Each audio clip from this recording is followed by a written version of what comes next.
Welcome back, everybody. I am so excited to be here. We are back in true form with Guns Explained. I'm Cameron Porter, and this is Jordan Mitchell. We're with Salt Lake Wholesale Sports, and we are thrilled to be here. So, our very first topic that we're going to cover in this season is a very simple one, but a very important distinction, and that is the difference between Full Metal Jacket and hollow point ammunition.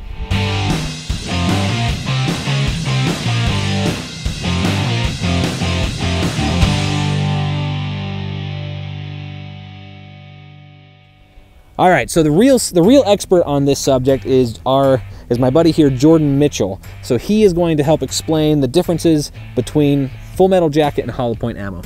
The most important thing to know is that Full Metal Jacket ammunition is really unpredictable when it interacts with tissue. Hollow points are obviously designed for hunting, for self-defense. They're stable, they're predictable, they're controlled. FMJ rounds, they're a practice round. That's the primary difference.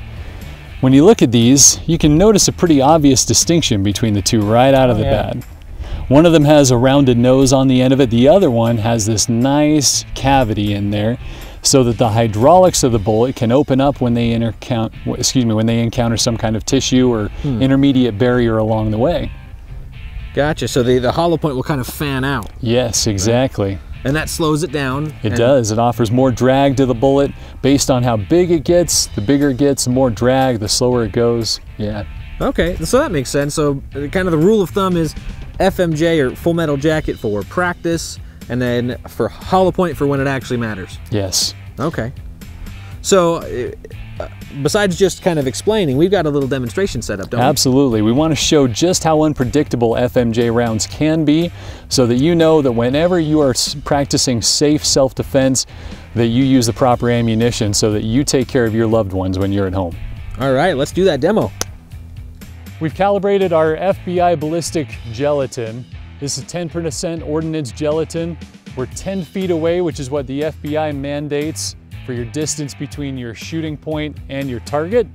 Everything looks good to go. The first thing we're gonna do is we're gonna shoot the Full Metal Jacket ammunition to show its instability, and then we'll take a pause, we'll pull some of the bullets out of the gelatin, we'll look at them, then we'll do the same thing with the hollow points.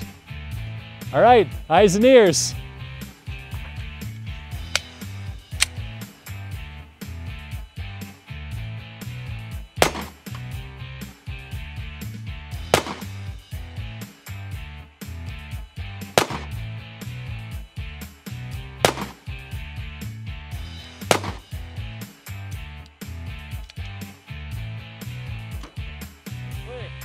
So as we're tracking the path of the bullet, you can see that even though our shooting radius here was very tight, they all kind of fanned out in the ballistic gelatin. Some of them exited the gelatin blocks just because they start to deviate because they take the path of least resistance when they hit tissue. All of these over-penetrated.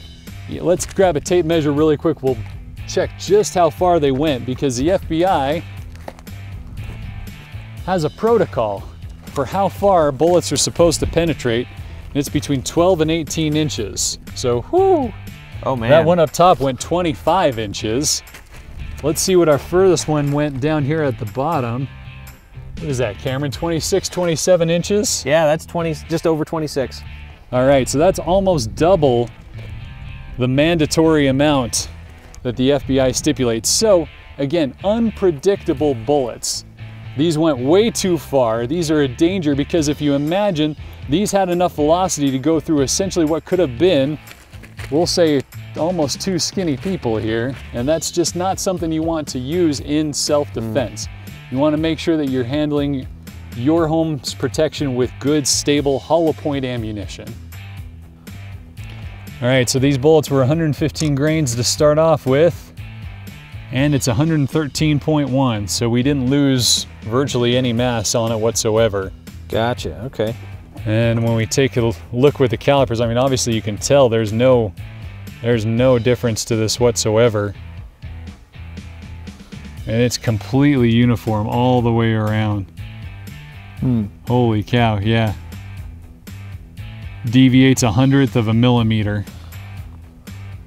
So, nothing happened to that bullet. All right. All right, for our hollow point ammunition, we're gonna be shooting Gold Dot Generation 2 147 grain HP ammunition. This is top of the line law enforcement ammunition used by a variety of law enforcement agencies here in the area. We're gonna show exactly what it does, which is basically hydraulically expands and fans out, maintains its trajectory, maintains its distance, doesn't over penetrate, doesn't skip out the sides of the blocks. We're gonna have a good time with it. Eyes and ears going hot.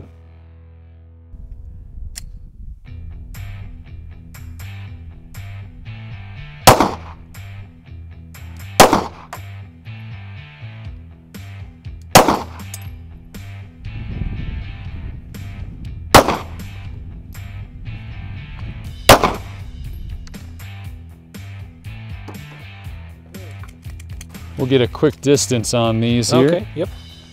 Nice even between about 14 and 16 inches on each of these. So right within where you want it to be. And Now, as you're pulling those out, I have a question for you. yes, Where we've got two different blocks, if this block was just longer, would they maybe have penetrated a little bit less? Does this gap make a difference? traditionally no. Okay. Oh yeah, look at that, that is neat. Yeah.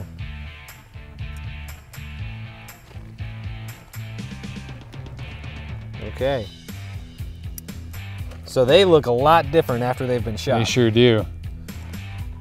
I mean, they're very pretty, very They nice are. flowers. They've got a neat flower design to them. They all spread out so they get more drag on them. They maintain their trajectory. And they Really behave cool a lot looking. more predictably, which Yeah. makes sense why they'd be used for defense. Yeah, absolutely.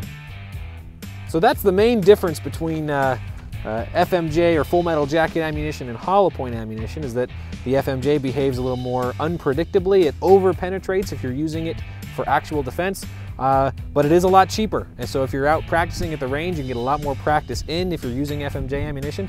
But when it actually comes time to protect yourself or protect your family, this is what you want to be shooting. I agree. All right, thank you for joining us. We'll see you next week on Guns Explained.